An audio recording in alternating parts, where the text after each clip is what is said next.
Então, iniciamos mais um Raizcast, edição especial R4 Empreendedorismo, segunda edição. E o programa de hoje, para quem ouviu o primeiro, estava ansioso, né, para o segundo, que nós vamos entrar agora falando as dores dos empreendedores, cada um trazendo exemplo. Vamos ter uma briga, então, de competência versus fluxo de caixa, é isso, Damoninho? Estava falando. Então, o nosso programa, e para quem está chegando pela primeira vez, está vendo o programa hoje é especial. O Raizcast, ele traz o grupo R4, onde a gente vai falar conteúdos para você sobre contabilidade, financeiro, jurídico, gestão de pessoas, vendas. Esse é o programa especial. R4. Alguém que dá o resumo para as pessoas entenderem o que é o R4? Vai lá, Damoninho. O R4, eu acho que uma coisa que a gente não citou no primeiro podcast, a gente estava justamente comentando o que é o R, né? Quando eu escutei R4 a primeira vez, pensei, será que o Rodrigo é Rodrigo mais 4? O que ele pensou, né? Rômulo, né? Rômulo mais 4. Mas daqui, tu tem algum R no teu nome? Eu sou Roatio, meu nome no meio. Daqui a pouco poderia até achar alguma coisa, não. Não tem nenhum R. Na verdade, são 4 raízes do empreendedorismo, né? Que é justamente os pilares que cada um acaba trazendo para dentro dessa conversa. Eu acho que essa é até uma definição boa, né? E o R4 tem esse viés que, além de educar, né, é o que o Anderson falou, é traduzir, é fazer o ser prático, é ser objetivo, é poder levar para o dia a dia, né? Fazer a contabilidade se transformar em algo útil para o dia a dia, fazer o jurídico trabalhista transformar em algo útil para o dia a dia, a gestão de pessoas, a venda, né, o método raiz, o investimento, parar de ser algo assim muito complexo, nebuloso, distante do empresariado, principalmente focando naquele empresário de menor porte, que normalmente é desassistido, que não é foco de captura aí, né, de grandes consultorias, né, porque normalmente o pessoal tem aquela impressão, mas esse talvez não vá pagar o ticket, né, e aí a nossa intenção é justamente atender essa grande massa aí que eu acho que representa mais de 90%, né, das empresas brasileiras. Uma coisa bem importante, nosso programa é especial, agora eu vou entrar nos conteúdos, mas lembrando para quem está nos vendo no programa que nós estamos em novembro, na reta final, para o grande evento R4 Empreendedorismo, dia 8 e 9 de dezembro. Aonde vai ser mesmo? Vai ser lá no Recanto. E, inclusive, o dia 8 é somente para o pessoal que comprou o Diamond. Eu não sei nesse momento dizer para você se ainda tem o ingresso Diamond para vocês olhar. O Diamond é aquele cara que na sexta-feira vai reunir com todos nós, vai ter um jantar, vai ter um chefe especializado em comida, vai ter inclusive uma degustação que o Emerson lá do Vitino vai fazer a volta ao mundo nos vinhos espumantes, que ele vai... Essa degustação, eu tô louco para isso, eu não sei se não vou beber demais depois no sábado não vou estar. Então, tem direito a um desconto muito grande no hotel para ficar lá, pode usar as termas, tem entrada sem fila, lugar declarado, esse é o Diamond. Então, pessoal, quem quer aproveitar tudo isso do Diamond, não sei se ainda tem, dá uma olhadinha, vai lá no link, procura a nossa fanpage ali também, né, R4 Empreendedorismo, e é a oportunidade. E para quem não vai no Diamond, tem o ingresso Gold. O ingresso Gold, nesse momento, eu acredito que já está no terceiro lote, provavelmente já. Então, é o ingresso que está da base. Me ajuda aí, assessoria. Terceiro lote, nós estamos em 1.100 e alguma coisa. Vou dizer para vocês aí, na 1.100, 1.200, o terceiro lote deve andar por aí. Então, aproveita, eles vão ver ali, agora eu dou valores. Nós temos também nesse grande evento que vai ser... tá aqui, ó. Então, se nós estivermos no terceiro lote, vocês já vão estar 1.487 ingressos. Se ainda está no segundo lote, 1.247. Então, você liga lá e cada lote, ele é preenchido apenas com 10 pessoas, né? Porque o evento era para ser 50, nós transformamos em 100 e a coisa cresceu. Também não queremos botar 500 pessoas, porque senão a gente não vai entregar o que o Dalmoninha acabou de falar, que a gente vai trazer experiência para vocês. Mas vamos iniciar primeiro os conteúdos. Eu acho que quem vai ser o primeiro aí a trazer uma dor de um cliente que vai ajudar os empreendedores a se enxergar esse problema que teve e ajudar ele trazendo essa solução que foi dada aí. Vamos lá então, né? Tudo começa, as empresas precisam, né, dos colaboradores, nossos queridos colaboradores, que são as pessoas que impulsionam o negócio, digamos, que fazem a máquina rodar, o chão de fábrica, né? E assim, uma das grandes reclamações que eu recebo é justamente o turnover, né? A alta rotatividade de colaboradores. E isso, pessoal, é uma situação que pode ser muito perigosa. Por quê? Porque esse custo que a alta rotatividade gera, ele não vem num boleto no final do mês para tu pagar, ele não entra no teu orçamento das despesas mensais do teu negócio, da empresa, e muitas vezes essa não percepção acaba te gerando um passivo de caixa bem significativo. Porque normalmente o que o empresário faz? Ele cuida lá o que ele tem em boleto, sei lá, da operação, água, luz, enfim, folha de pagamento, renovação de estoque, insumos, enfim. Mas esse boleto da alta rotatividade daquele colaborador que tu investiu num processo seletivo, investiu num treinamento e ele não passou dos 3 meses, que tu tem que reiniciar tudo de novo, ele tem um custo muito significativo que muitas vezes é invisível aos olhos do empresário. Então, essa é uma grande dor, pessoal, que muitas vezes o empresário não se atenta a essa questão. Por que que isso acontece? Por diversas razões. A primeira delas é que o colaborador não é inserido dentro da cultura da empresa.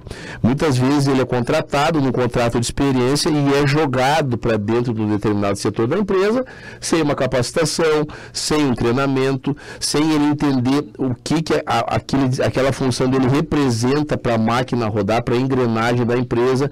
Muitas vezes ele é alocado numa função que ele não tem perfil para preencher, né? O Anderson tem um material muito legal a respeito disso, certo? Então, o processo seletivo não é muito bem definido, certo? E isso acaba gerando um desgaste, acaba gerando uma alta rotatividade, porque esse colaborador, ele não vai prosperar. Um processo seletivo assertivo, ele demanda uma média de trabalho desse colaborador de 3 a 7 anos, pelo menos. E você, empresário, tem que entender que você colocar o colaborador para dentro da sua engrenagem, ele tem que se perpetuar. Quanto mais ele se perpetuar, mais o seu negócio vai crescer, porque ele já está incutido dentro da dinâmica empresarial, dentro da cultura da empresa, da visão, dos valores, da missão que a empresa tem. Então, essa questão de não querer pagar alta rescisão ou tudo mais é bobagem. Você tem que colocar esse colaborador de uma maneira assertiva, de modo que ele se perpetue na empresa num prazo mínimo, no mínimo dos mínimos de 3. 5 anos melhor ainda, 7 anos melhor ainda, 10 anos, opa, excelente.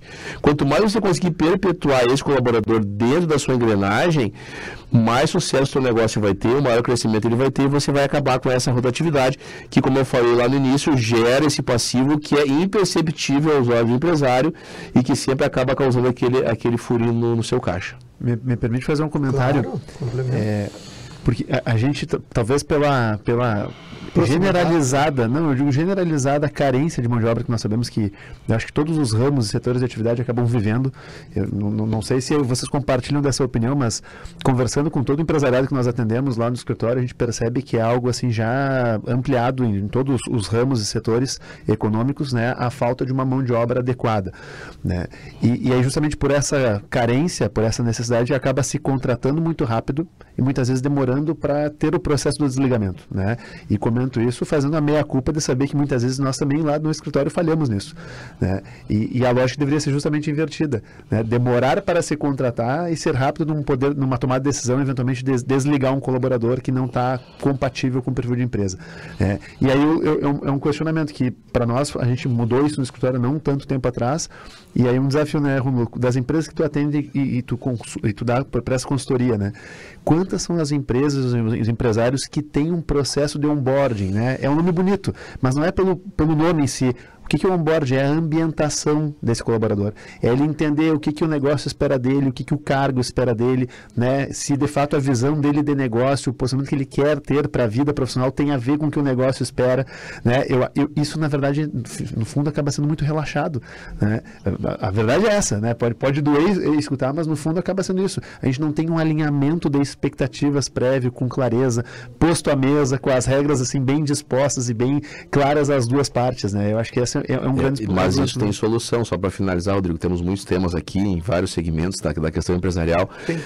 Temos várias questões que podem sanar. A primeira delas é já estabelecer o treinamento do regulamento interno da empresa no processo admissional, certo? Fazer ele assistir o treinamento, ele coletar um termo de comprometimento, de comparecimento. A partir daí ele já se sente inserido dentro da dinâmica da organização e fazer ele entender que ele faz parte de uma engrenagem, que ele não está ali para trabalhar 30 dias, receber o salário dia 5, esperar passar um ano logo para já gozar das férias, entendeu? Fazer ele entender que ele faz parte de um processo. Estabelecer um sistema de cobrança de metas legítimo, que realmente estimule uma alta produtividade, certo? Fazer ele entender que dentro daquilo existem diversas pessoas que dependem dele, os seus próprios dependentes econômicos, fazer ele entender que ele tem um tempo duradouro na carteira também credencia ele como um bom profissional para futuros empregos. Implementar ele dentro da cultura da empresa, levar ele no setor, apresentar para os colegas, fazer o onboard, como tu diz.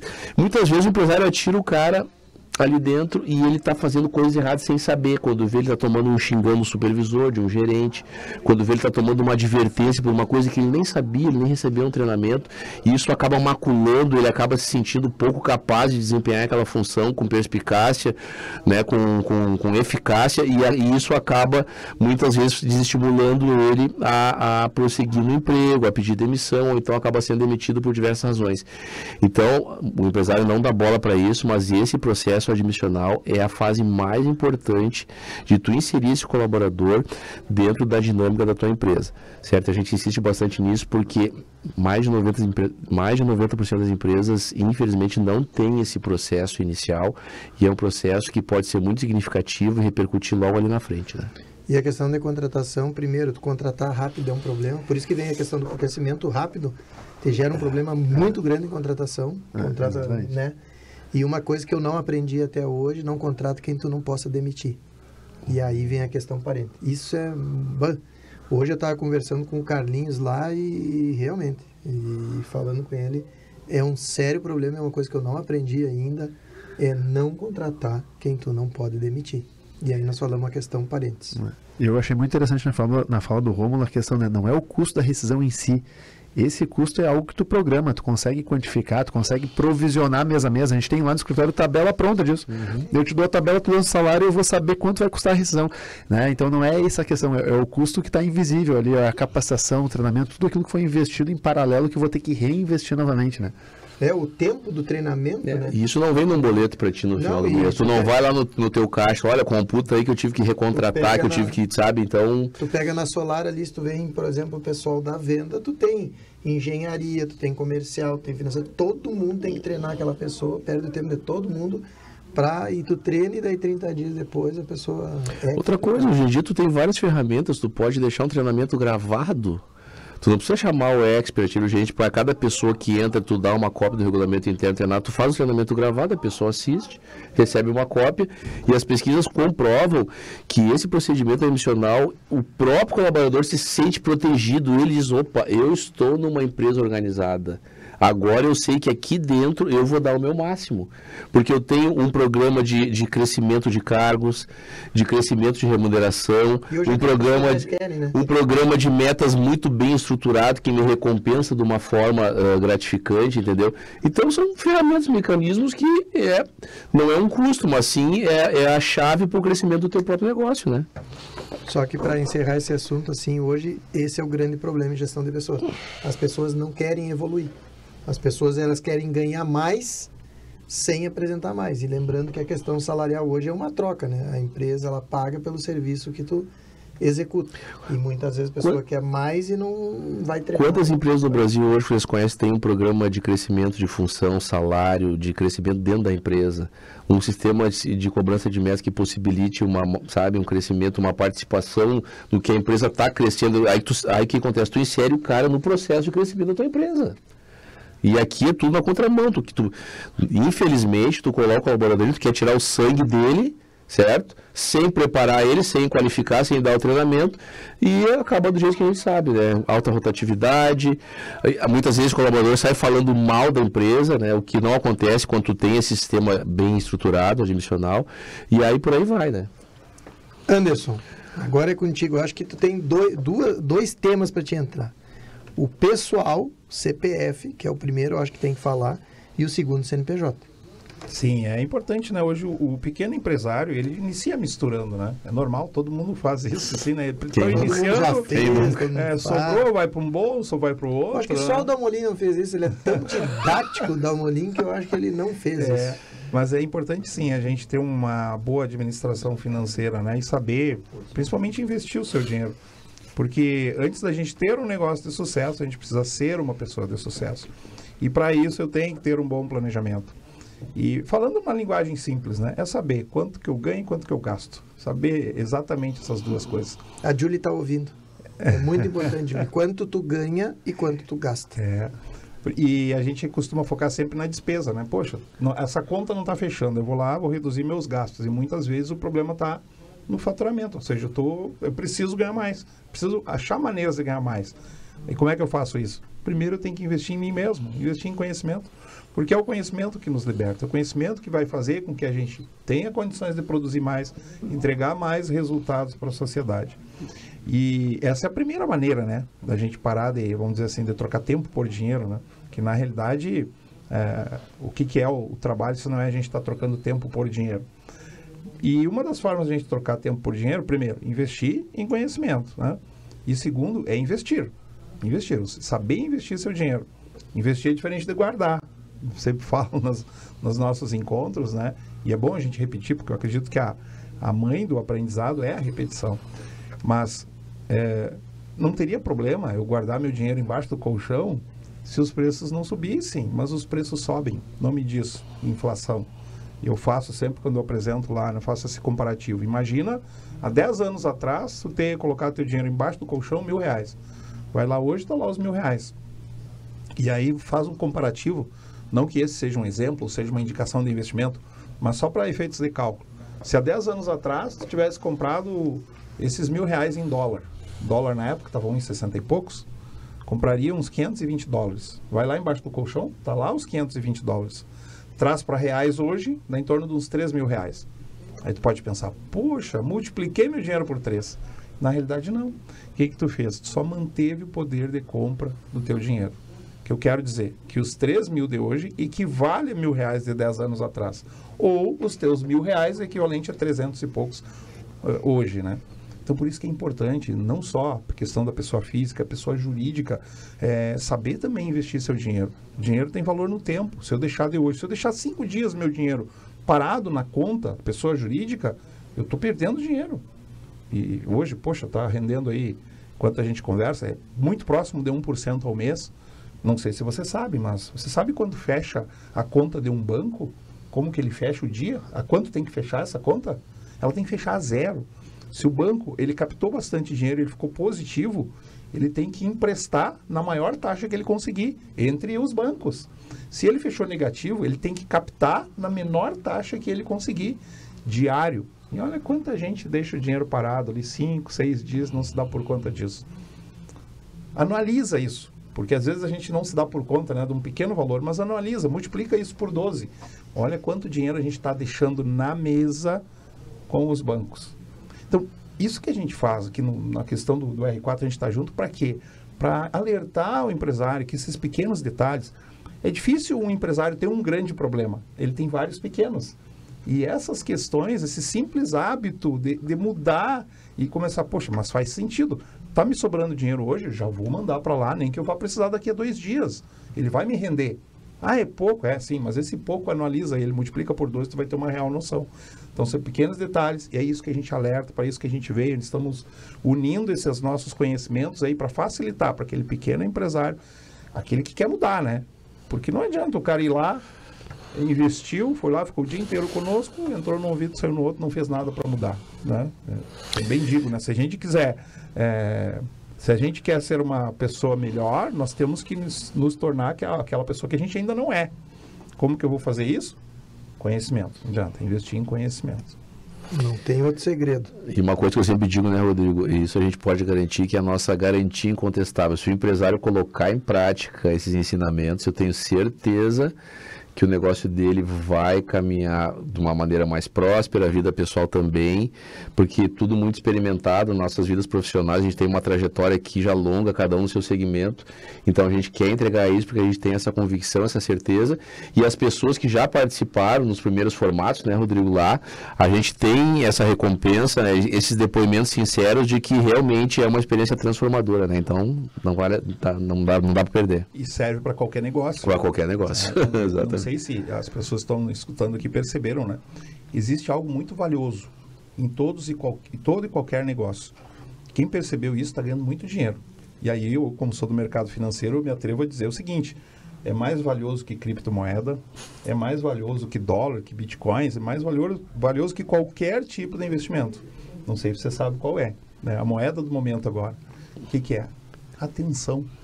Ou seja, é a gente conseguir... Olha quantas pessoas estão brigando pela atenção das outras pessoas. Traz isso para a realidade das redes sociais, né?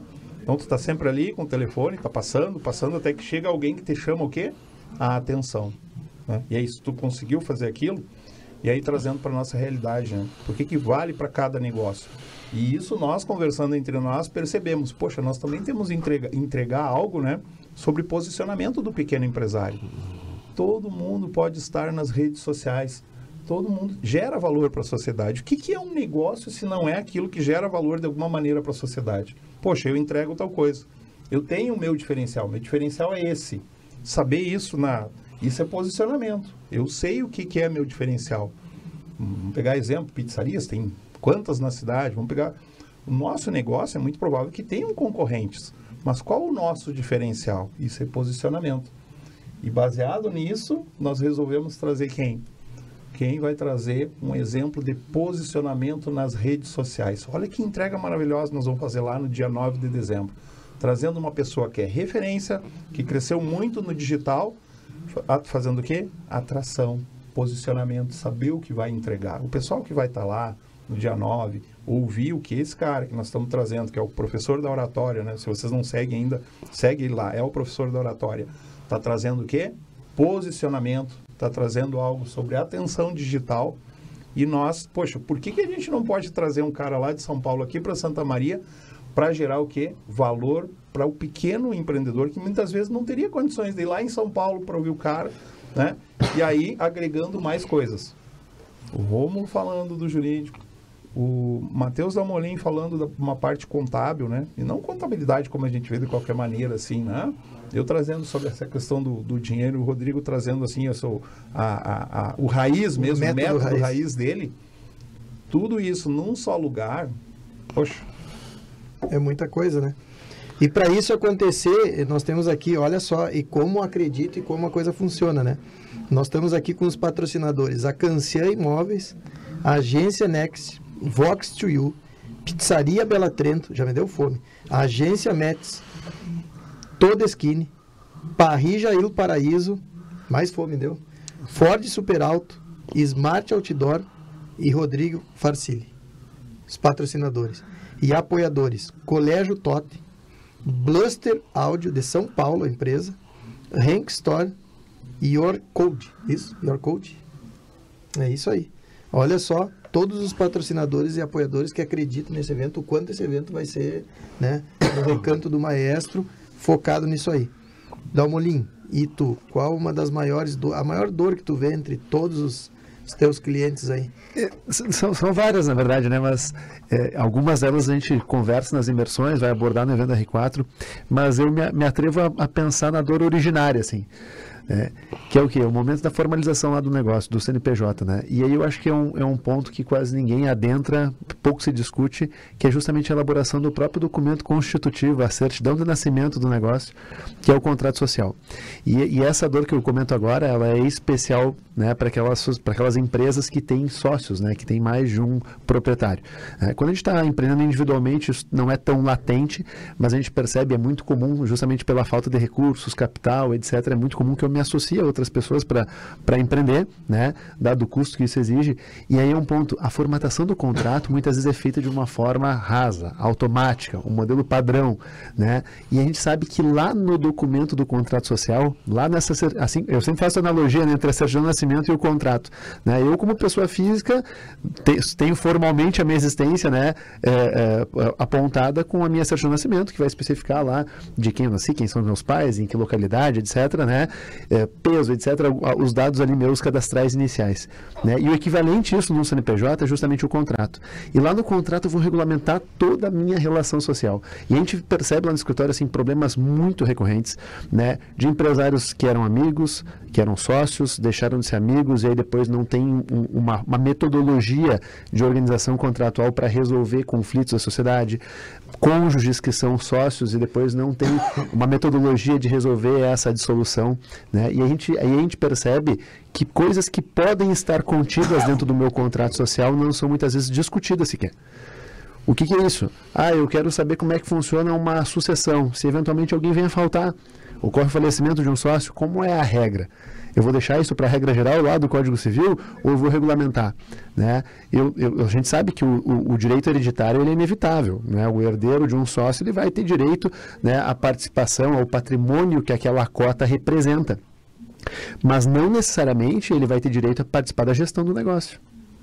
Só que isso vai ter que estar amarrado no teu contrato, né? Tem termos jurídicos para isso, tem o intuito persona, né? A gente sabe, mas eu não quero entrar assim tecnicamente nessa linguagem, justamente para não fugir do propósito que a gente traz na R4, né? Pode falar. Eu tive uma questão muito peculiar de um sócio que se retirou dias atrás e ele figura como fiador do imóvel onde cedia a empresa, entendeu?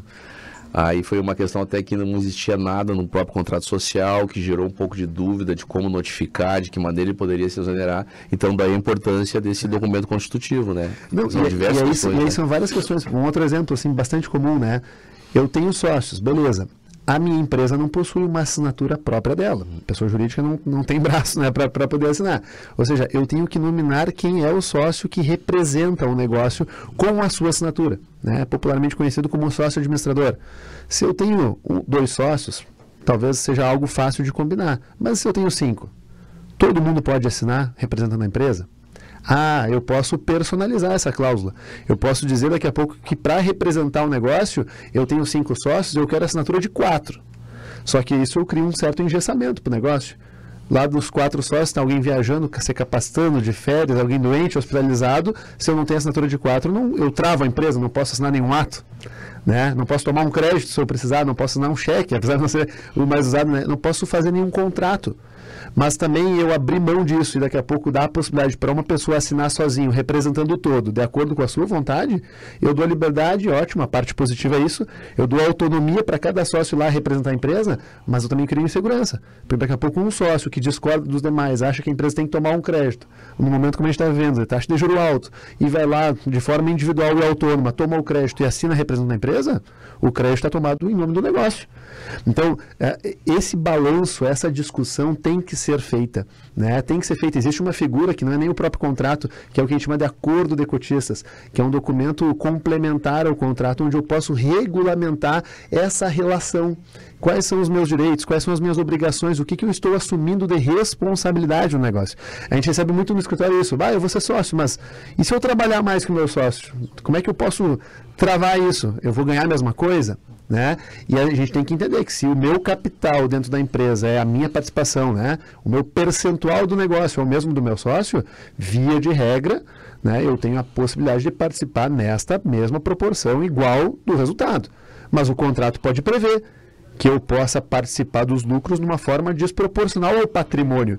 Porque uma coisa é o quanto eu tenho de percentual de capital na empresa, é o quanto eu sou dono, né? Mas não necessariamente sempre o resultado tem que ser partido, tem que ser compartilhado nessa mesma proporção.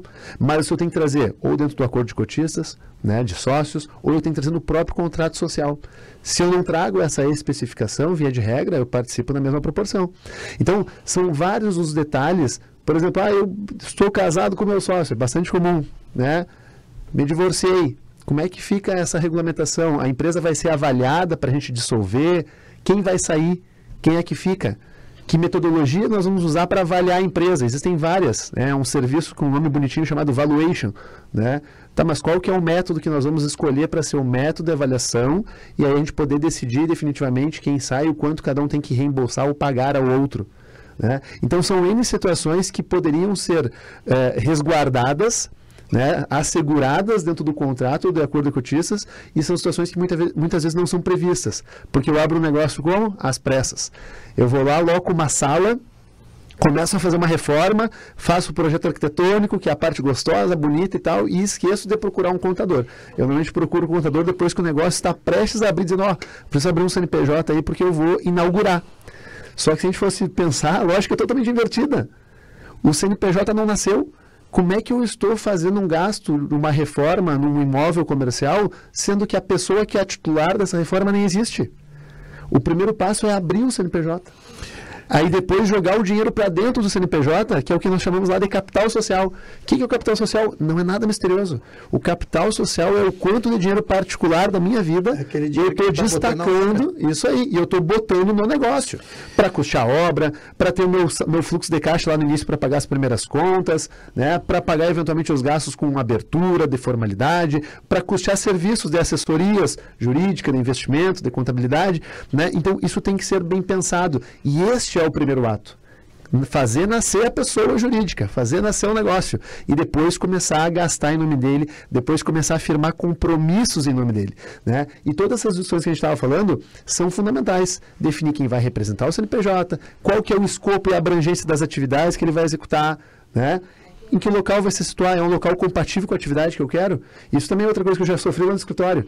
Já tive clientes que alugaram uma peça comercial, fecharam o contrato e me trouxeram já o contrato formalizado.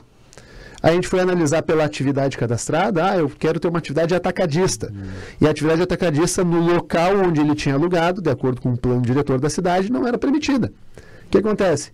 Vou rescindir meu contrato de locação? Posso, mas daqui a pouco eu tenho uma carência, eu tenho uma multa e eu estou onerando um negócio que nem nasceu de um custo que eu poderia ter previsto desde que eu fosse bem orientado por uma contabilidade, por uma assessoria jurídica.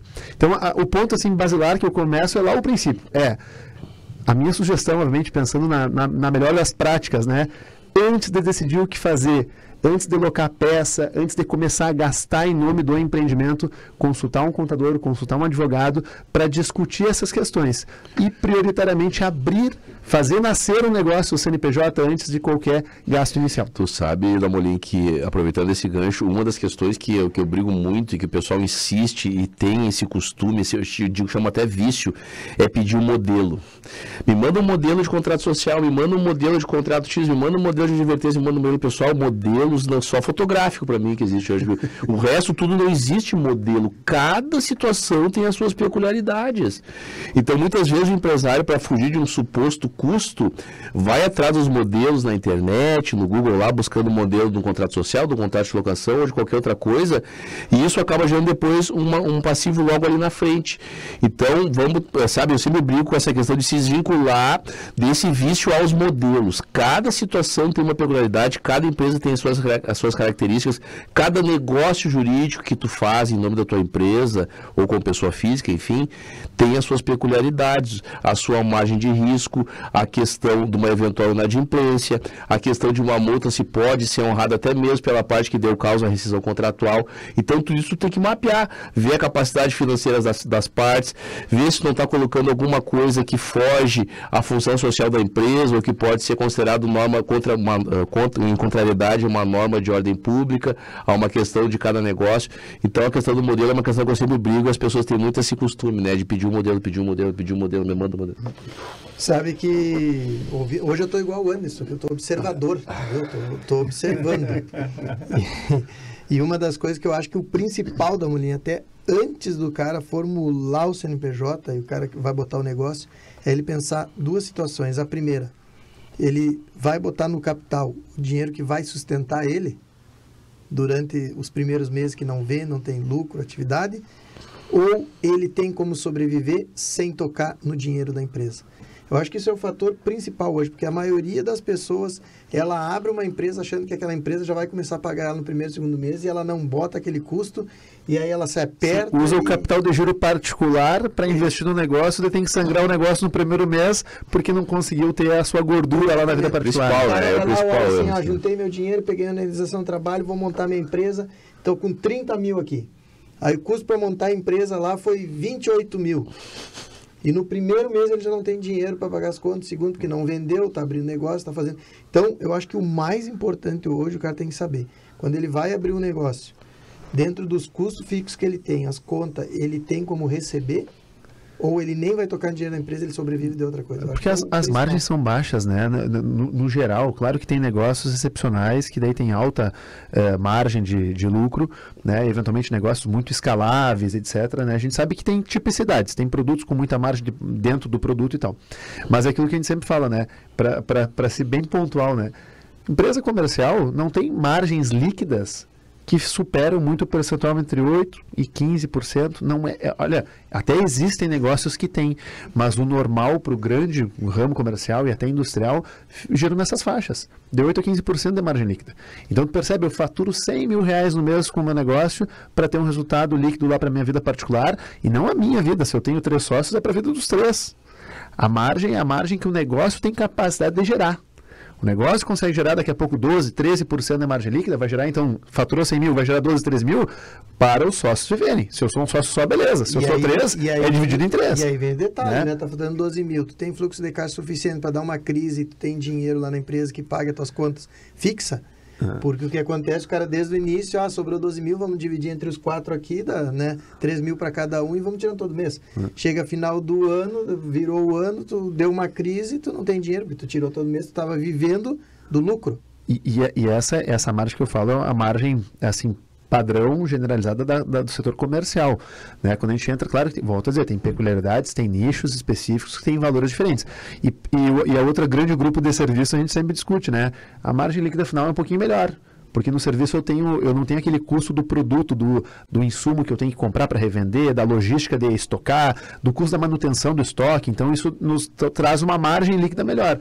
Mas também não é grandes mistérios. É lá 25%, 30%, 32%, 35% da categoria, né? Todo ano do DCI da categoria. É um custo novo. Então, percebe que mesmo no serviço, a margem não é algo assim gigantesco. Tem negócios distintos, tem serviços, daqui a pouco a margem líquida vai ser 60%, talvez até sim, né? Mas aquele negócio bem gerido, bem regular, declarado, etc., com o tributo recolhido, com segurança jurídica, é um negócio que vai girar dentro dessa faixa. Então, não posso me iludir, achar que vou faturar 100 mil e que o 100 mil, de alguma forma, é meu. Né? Esse é um grande problema. Quando tu chega, para ti chegar nesse formato que tu consegue escalar mais, isso já demanda pelo menos uma experiência no negócio, entendeu? Não é um negócio logo que tu abre, isso te demanda pelo menos uma experiência de 5 anos para mais no segmento, para que tu consiga ajustar essas arestas, ter uma lucratividade maior, trabalhar melhor as questões tributárias, contábeis, de gestão financeira pessoal da própria empresa e também da administração do teu negócio, né? Uma das coisas mais importantes que também a pessoa tem que se dar conta é a questão de quanto custa o cliente dele, o ticket médio de cliente. E aí, vamos lá, e trazendo, por exemplo, a minha área, um grande exemplo. Se tu pegar muitas empresas, elas têm vendedores com custo de carro, com custo de combustível, com custo para buscar esse cliente. E aí tu tem que fazer uma análise. Vale mais a pena tu estar hoje, por exemplo, com vendedores circulando e gastando, ou estar com vendedores internos, trabalhando mais na qualidade do teu serviço? E é como tu diz, chegar a 5 anos para te poder ter o cliente vir por indicação, o cliente, né, tu tem mais contatos, mais know-how, mais nome da empresa, diminui o custo em todos os detalhes e aí tu consegue fazer uma administração melhor. Então isso é real, bem o que tu falou. A gente levou muito tempo para fazer o nome, para ter um know-how, para saber as diferenças. Credibilidade. Aí credibilidade. E aí tu analisa pela concorrência o que está fazendo errado, como está fazendo certo, o que dá. E é isso que faz tu te transformar e realmente conseguir. Daí sobrar um pouco mais, às vezes nem sobrar. Conseguir administrar melhor, com um custo mais baixo e poder levar. Então, é questão de se planejar, né? Eu tive um dos negócios que eu fui sócio, e o que sobrava dividiu, né? Um pouco para cada sócio ali, perfeito. Só que tinha uma conta lá que eles não tinham percebido. E sempre quando eu perguntava, tá, mas essa conta? Não, isso aí é pouco, eu mesmo administro e tal. Que era a conta investimento. Um negócio com uma estrutura grande, ele requer um investimento constante. E essa conta, ela era... Uma manutenção. Manutenção, entra tudo, né? Entra manutenção, entra Novos... eu dizia até vamos instagramar aquele ambiente, vamos fazer isso, vamos trazer os termos modernos, né? Só que essa conta, ela não era baixa, ela era alta. Então, perfeito, tu sacou, mas tu está disposto a fazer aporte quando precisar, ou se não, já deixa essa conta prevista no resultado. E eram 15 mil mês, né? Eu achava que era pouquinho quando eu falei, mas tu viu que é 15 mil mês? Não pode, sim, 180 mil no ano passado a gente gastou em investimento. Então, dá para sair do negócio. E o resultado líquido lá, no lugar daquele 8 45 a 15... vai ficar 30. Ele vai ficar 5, né? Mas nós íamos ter que aportar. Faz parte do negócio, é inerente àquele negócio, um reinvestimento. Então, essa é uma conta fixa. Não tem como tirar todo o lucro. Reinveste. Reinveste, né? É o que eu sempre falo. O cara olhou lá, deu os números, retira tudo. Tá, mas e o teu fluxo de caixa? Não tem como. Então, e esse é o maior problema que eu vejo das empresas hoje, pequenininhas, pequenas. É isso aí. O cara, ele viu o lucro lá, ele tirou, colocou e ele não salvaguarda o dinheiro para ter um fluxo de caixa e passar a primeira crise. Eu acho que isso é uma coisa que tem que ter muita atenção mesmo. Anderson, e questão de investimento para a empresa? Nós falamos CPF. E no CNPJ, o que tu fala? Porque o cara vai dizer, mas na empresa a gente nunca tem dinheiro para investir. Sim. A primeira coisa é saber, assim, diferenciar. O investimento é a sobra de caixa que eu vou deixar ali rendendo. É aquele dinheiro que o cara recebe, por exemplo, tem pagamentos de fornecedores a cada 20 dias. Então, tá o dinheiro parado. Perfeito. E muito bom o teu questionamento. Então, isso é comum. Diferença da pessoa física para a pessoa jurídica. A pessoa jurídica, tu tem que ter um valor mais em liquidez. Ou seja, tem que estar mais próximo das datas dos vencimentos. Então, vai depender do conhecimento daquela pessoa jurídica em saber, não, o meu fluxo de caixa é esse aqui. Ó. Porque o que acontece na maioria das vezes? A pessoa não faz o orçamento futuro. E aí, quando ela pede às pressas. Está pagando fogueira. Ou seja, não avisou, preciso para hoje esse X valor. Né? Então, tu não pode colocar isso sem liquidez para a pessoa. Eu programei para daqui a 30 dias ou para daqui a 15 dias. Embora parecer prazo pequeno, para a pessoa física não é nada, mas para pessoa jurídica, tu ficar 15 dias sem liquidez é muito tempo que tu tem contas para pagar todo dia. Então, pessoa jurídica, algo em liquidez, muita, grande parte em liquidez, e que te renda ali, né? Tá te rendendo um valor bom, mas não deixar parado, nem em banco, né? E não deixar parado na conta corrente. Por que eu digo em banco? Porque o banco tem aqueles... Ele já sabe a dor do empresário. O empresário não tem tempo. Aí ele oferece lá, não, coloca aqui naquela tua conta remunerada, né? Que ela segue rendendo. Não sei se você sabe quanto rende isso, né? 0,20%, 0,30%. Aquelas poupanças integradas nos dias, né? Tipo aquilo, né? É pior ainda, né? 0,20%, 0,30% do CDI diário, né? Sendo que você poderia colocar num diário rendendo 1%. Então, é muito grande a diferença, 5 vezes mais.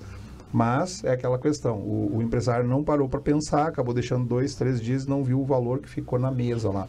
Então, resumindo, CNPJ, mais próximo de liquidez, mas não se deixa dinheiro parado em conta corrente. Mesmo o dinheiro que vai pagar dali a um dia ou dali a 2 dias. Aí eu queria te perguntar, essa é uma dor. Então, ou seja, dá para investir o fluxo de caixa?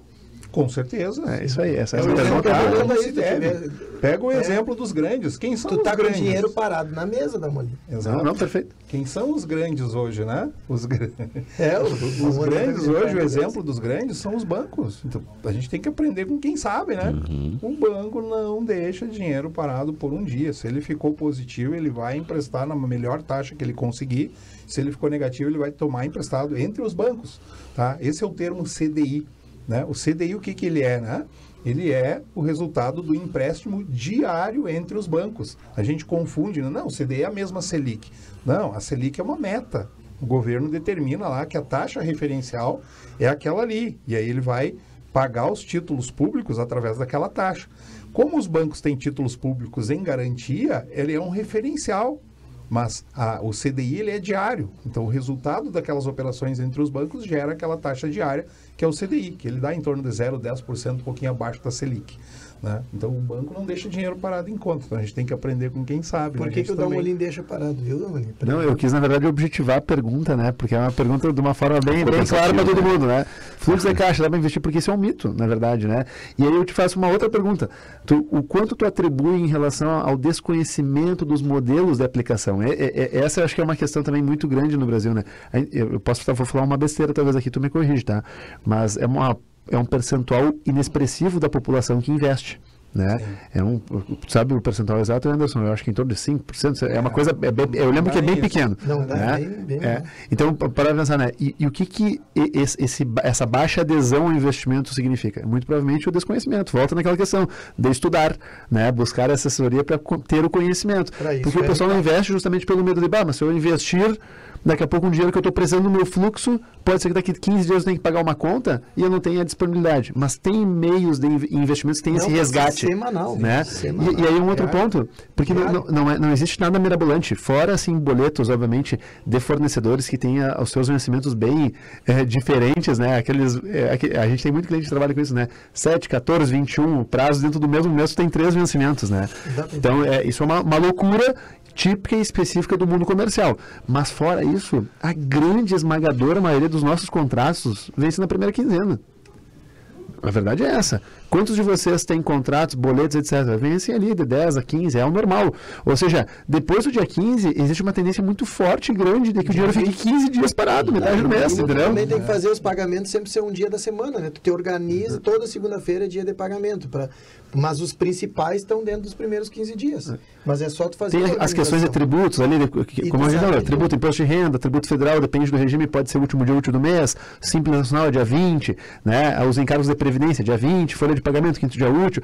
Tem os legais ali que nós já sabemos, mas eles são bem tipificados, tu consegue projetar. E fora isso, o contrato privado particular é 10, 15, né? Então tem muitos dias de ociosidade que a gente não enxerga, que são dias que tem dinheiro parado na mesa mesmo. Eu conversei essa semana com um proprietário de posto de gasolina e eles têm um valor muito alto que pagam. Pô, ele está sempre com dinheiro ali, junta aquele dinheiro, fica o dinheiro acumulando e ele diz que leva 20 dias para pagar um boleto, alguma coisa, e o dinheiro está parado lá. Inclusive, eu já indiquei para ele, fala com anos, está jogando dinheiro fora aí. Exatamente, e às vezes, e acontece a premissa, a recíproca ao contrário também, que às vezes a pessoa deixa parada ali porque ela sabe que vai precisar, e no momento que a gente começa a ter uma consultoria nessa parte aí, a gente vai ver, porque tu tem como prever aquelas despesas fixas, tudo isso que o Dalmolin estava falando são despesas fixas. Se eu tenho essa previsão de despesas fixas, muitas empresas acabam deixando um valor maior ainda disponível ali que ela não precisaria, ou seja, liquidez diária. No momento que a gente vai conhecendo as empresas, tu vai vendo que nem sempre aquilo que ela esperava, que precisava ficar em liquidez diária, nem sempre é todo aquele valor. Um pouco ela poderia colocar para um prazo um pouco maior, né? Porque hoje o mercado financeiro, como funciona, né? A liquidez diária paga um X, se eu deixar para um prazo maior, eu vou receber mais, né? É a premissa. Tipo, um amigo teu pede um dinheiro emprestado para 30 dias, né? Aconselho ele não emprestar, né? Não pede dinheiro, mas tu olhou ali, ele te pediu um dinheiro emprestado para 30 dias, tu vai cobrar um jurinho dele. Mas se ele te pedir para 2 anos, o teu risco é muito maior de não receber, além de perder o dinheiro, perde o amigo, né? Jurinho tem incidência de imposto de renda depois da pessoa física, hein? Exato. Então, quanto maior o prazo, maior o juro. Então, o mercado financeiro é assim também. Se tu vai emprestar para um prazo maior, você vai receber mais, né? E esse risco tu controla fazendo o quê? Uma boa diversificação do patrimônio. Mas emprestar não dá certo. Eu fiz um juramento a partir de agora, eu falei com a dona Jaque, o juramento cara, se a pessoa não consegue pagar para ela mesma, ela não vai conseguir pagar para ti. É só para puxar uma dor de cabeça tremenda. Falando agora na questão, desafio que muitas lojas têm a questão de vendas, né? E de uma das coisas que eu falo pessoal na venda é o 4C que eu criei. O método raiz agora ele tem o 4C. E o 4C bate R4, 4C, nós vamos se confundir aqui. Não, mas aí tem, na verdade, o 4C se transformou em 5C. E o 5 ele é muito especial. O que acontece hoje na venda para as pessoas entenderem, e ela é bem simples. O resumo, teoria de venda é muito simples. 4C. Conquistar a confiança e o carisma do cliente. Cara, é isso aí. A confiança tu vai conquistar sabendo, estudando do teu conteúdo. O carisma é a conexão, que todo mundo adora falar essa palavra, eu digo é o carisma. Então, tu conquista a confiança e o carisma do cliente. 4C. E aí existe o último definitivo, que esse aqui é um segredo que a gente não dá para quase revelar. Você tem que arrastar para o lado para ver o último. O quinto é sensacional. É conquistar a confiança e o carisma do cliente com a careca. Essa não tem. Isso é quase uma cadeia de carbono, ele montou, né? O 5C, né? Isso vocês não conseguiriam de jeito nenhum. Isso aí é uma coisa muito pessoal e instinto do vendedor, que é o carisma. Mas falando na questão de venda, entrando só um pouquinho, as pessoas muito têm dúvida ali. Outra coisa muito essencial, que aí vem dentro do curso, agora eu estou aperfeiçoando de vendas, através do WhatsApp. E muitas pessoas, elas perguntam na questão contato WhatsApp. E eu sempre digo que a primeira coisa que tu tem que definir é saber o cara que está pescando e o cara que realmente vai comprar. O primeiro fator que tu tem que saber, o cara que se ele vai comprar contigo, ele está pescando. Então, tu pega vários exemplos. Eu dou um exemplo muito simples que eu falo para a minha equipe. O cara fez o contato, eu queria ver um orçamento aí de solar com vocês. Ótimo, tudo bem, o senhor pode nos encaminhar a sua conta de luz, nós vamos fazer o cadastro no sistema e, além disso, vamos dar uma olhada para poder fazer nada. Não, mas eu quero por 15 painel com não sei o que, porque me falaram assim. Em primeiro lugar, esse cliente ele já vem por uma ideia de alguém que tu nem sabe se tecnicamente vai suprir ele. E, em segundo lugar, ele já está interessado em ver preço, porque ele já viu o outro que falou tal coisa para ele, que é preço. Então, um cara desse, eu digo para minha equipe, não perde tempo. E por isso que eu digo que é muito importante. O WhatsApp, primeiro ponto, saber distinguir o cliente que vai pescar e só quer preço ou o cliente que ele realmente quer comprar contigo. Ponto número 2, questiona o teu cliente. Mesmo tu estando no WhatsApp, tu faz a questão do cliente de qual a necessidade dele. Por quê? E aí é a maior dor dos vendedores. O vendedor gosta de falar muito. E, na verdade, tem que ser ao contrário. Nesse momento, tem que questionar para te entender a dor do teu cliente, porque muitas vezes tu pode ver o cliente vai lá e ele fala assim, eu vim comprar um carro. Ah, que ótimo, vim comprar um carro. Passa aqui, esse aqui, ó, muito econômico, bom, faz 12 litros por gás.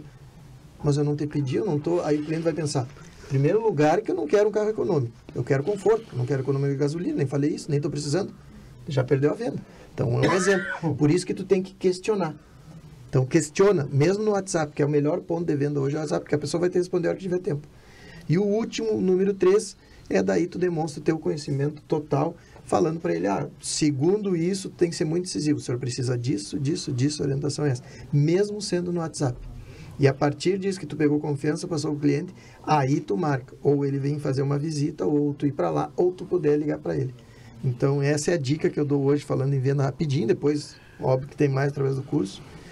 Os 4C, o quinto poucos vão alcançar, e a questão do WhatsApp nesse sentido. E aproveitando o gancho do WhatsApp, mas isso só para quem for lá no dia 8 e 9 no Encanto Maestro, nós vamos também implementar uma política de utilização do WhatsApp dentro da empresa. A regra, né? É importante ter grupos oficiais, grupos paralelos, horários de conteúdo, tipos de conteúdo, quem pode enviar mensagens, quem pode receber. A gente sabe que os colaboradores fazem grupos paralelos e isso pode trazer uma repercussão da empresa, porque esse grupo paralelo normalmente vai com a logomarquinha da empresa lá, né? E isso pode ser utilizado para fins judiciais. A gente sabe que infelizmente existem algumas pessoas mal intencionadas, né? Então também é importante regulamentar a questão do WhatsApp, que é uma ferramenta fundamental na vida da gente, na vida pessoal, na vida profissional, porque ela traz uma dinâmica excelente.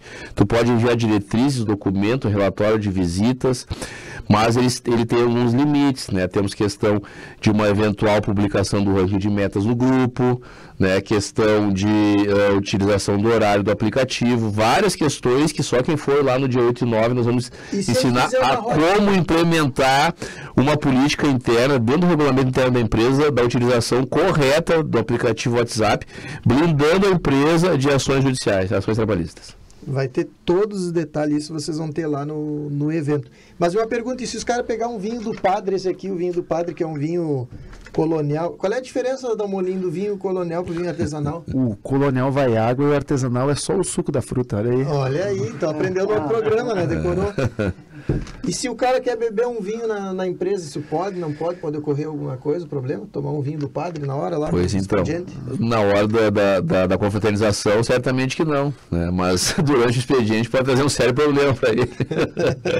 Para o empresário até que não, mas para o colaborador pode, com certeza. Não, mas aí se a coisa amargurada, ele pega o doce de leite daí, né? Porque o nosso patrocinador, falando para vocês, o doce de leite Santa Helena. Vou dizer para vocês, é muito bom. Falei no outro programa e esse aqui agora nós vamos sortear. Tô com vontade de abrir ele agora já. aí. O doce é sensacional. Eu vou só abrir assim para você.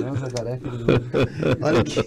Ah, não deu, tá lacrado mesmo daqui. Não, mas o doce de leite é muito bom. Então, doce de leite Santa Helena. Gente, prove. Se vocês não provaram, ele, inclusive, o hotel serve lá no hotel no Itaimbé Palace. Tem o doce de leite lá. É muito bom. Que é da família Obino, né? Então tá. E aqui, para finalizar, então, nós temos a questão da Viver Mais Suplementos. Esse aqui é para quem tem problema no nariz, às vezes com... Tu pega, bota na palma da mão, né, Julie? A renite sinusite. Isso aqui funciona mesmo para renite sinusite da Viver Mais Suplementos. Tá, deixei ali. E o cheirinho de hoje que vocês acompanharam, embora vocês estão suando ali, de terno e tudo, é da Miche dos Olhos. O pessoal brinca Miche dos Olhos, né? Mas é óleos, Miche dos Olhos. Então é o cheirinho que está hoje nos acompanhando. E a Afinitar Sexta que não nos mandou o presente, né? Ficou nos devendo aí. Pessoal, para encerrar aí, um recadinho rapidinho aí. O que nós vamos ter no dia 8 e 9 lá, esperar sobre contabilidade? É tudo isso que a gente falou, né, desde o início, só um ponto, né, a gente falou de misturar patrimônio de pessoa física e jurídica, isso não é só pela conveniência, não é só por uma questão de organização, isso é segurança jurídica, é segurança jurídica de daqui a pouco ter um problema no meu CNPJ, na minha empresa, e eu poder ter o meu patrimônio particular resguardado, é a questão da limitação de responsabilidade, é um dos assuntos que a gente vai tratar lá, a gente vai tratar desse assunto discutível aí do fluxo de caixa e competência, né, os dois são extremamente importantes, um é a capacidade de poder pagar, poder contratar agora ou não, poder gastar, e o outro é uma análise de desempenho do negócio. A gente vai falar sobre natureza jurídica, modelos societários, o panorama tributário no país todo, né? Então a ideia de fato é trazer um conteúdo bastante abrangente, prático, né? Justamente com isso, com as principais dores e enfrentamentos que a gente encontra dentro do mundo contábil aí e na atividade empresária. E na área para nós render o nosso dinheiro, não guardar, render o dinheiro antes, ganhar dinheiro. Para render o dinheiro, quem estiver lá, né, é para quem colocar em prática tudo que a gente for falar lá, né? Não é questão de... A gente vai plantar a sementinha, essa sementinha precisa ser regrada, né? Regada. Duas premissas precisam ser atendidas lá, da pessoa que quer começar a investir e realmente ganhar dinheiro de verdade. Primeiro, ela querer de verdade mudar, né? Porque se tu não quer de verdade, isso não é prioridade. E você sabe, né? Se não é prioridade, não está em primeiro lugar, não vai fazer nada. E a segunda premissa é perceber o quão importante isso significa para o nosso futuro. Nosso futuro, dos nossos filhos, da nossa família, né? Eu tenho uma sequência de coisas mais importantes na minha vida, né? Primeiro, Deus, família, saúde e trabalho, né? E não inverto essa ordem, né? E é isso, então, a gente colocar em prática e saber o quanto isso é importante para o nosso futuro. Então, não percam dia 9 lá. Eu tenho certeza que vocês vão sair de lá pensando diferente sobre o dinheiro. Isso aí, nós estamos falando do evento R4. E na área jurídica? Na área jurídica nós temos um conteúdo completo, fruto de nada menos que 20 aninhos aí de atuação em tribunais trabalhistas, que se chama o RH em Conformidade. O que seria o RH em Conformidade? São 10 passos que a gente vai te dar para evitar ações trabalhistas na sua empresa. Se você seguir esses 10 passos que vêm desde a fase pré-contratual até o desligamento de colaboradores, a gente garante que você vai ter um risco de menos de 10% de ações trabalhistas. Por que eu não posso dar 100%, Rodrigo? Porque o nosso sistema judiciário permite que qualquer pessoa entre com uma ação pedindo qualquer coisa, entendeu? Então, mas eu te garanto que se você tomar todos os procedimentos, como o Anderson falou aqui, seguir o passo a passo, a sua empresa vai ficar blindada de ações trabalhistas e também ações fiscalizatórias do Ministério do Trabalho. Show! E na parte de gestão, vamos lá, financeiro e vendas, vou citar só esse, nem vou falar a questão marketing. Financeiro, nós vamos batalhar contra a competência do Dalmolin, mostrando para as pessoas que a competência é importante. Lá, vamos ter um debate. Mas o mais importante de tudo é o fluxo de caixa para saber se podemos investir, se não podemos investir, através do método raiz, dividindo os quadrinhos. As pessoas adoraram muito falar, né? Os quadrinhos aonde divide e nós colocamos nosso ponto de equilíbrio e a partir disso a gente começa e ainda o pessoal que estiver lá vai ganhar a planilha do fluxo de caixa muito simples que ele vai poder levar e usar na sua empresa. E na parte de venda nós vamos ter várias situações com o método raiz e o que é diferente, eu já falei do 4C, que posso ensinar o 5C para poucos, né? Mas o mais importante na questão de vendas é ensinar para as pessoas para ela fazer o próprio modelo de venda deles, o próprio processo da pessoa. Então lá no evento as pessoas vão criar o processo delas de venda. Eu vou ensinar a fazer várias situações de venda, como eu faço, mas o mais importante para finalizar, as pessoas, cada um vai montar o seu processo de venda no evento. Completo então, né, Rodrigo? O que mais que o empresário precisa, né? Não precisa mais nada, vai ter tudo. E no marketing vem as pinceladas, principalmente agora que eu estou focado muito com o Wendel Carvalho para jogar para a internet, vai ter vamos dizer assim, um resumo muito bom para as pessoas jogar a sua empresa no mundo virtual. Porque quem não está no mundo virtual, está fora, já está errado, né? Começamos por aí. Então, gente, muito obrigado. Vem aí o nosso evento, então, dia 8 e 9 de dezembro, no Recanto Maestro, o super evento R4 Empreendedorismo. Agradeço a todos vocês que estiveram ouvindo e encerro com a minha velha frase: fiquem com Deus.